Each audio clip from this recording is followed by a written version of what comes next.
તેલંગાણામાં એક મહિલાએ જે કર્યું તે જોયા પછી તમે પણ કહેશો, શું ખરેખર?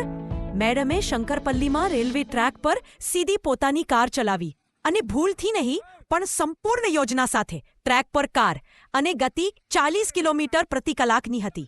આ કૃત્ય 1 કલાક સુધી ચાલુ રહ્યું અને રેલવે અધિકારીઓ ત્યાં માથું પકડીને ઊભા રહ્યા. 15 ટ્રેનો રોકવી પડી. અધિકારીએ કહ્યું, તે ટ્રેનનું હાઇજેક કરી રહી છે. લોકો વિડીયો બનાવી રહ્યા હતા. મેડમ બૂમો પાડી રહ્યા હતા, મારા હાથ ખોલો. પોલીસ આવી, દરવાજો તોડ્યો અને પછી રહસ્ય ખુલ્યું.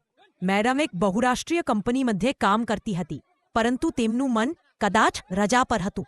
તપાસમાં જાણવા મળ્યું તે ભારે માનસિક તણાવમાં હતી.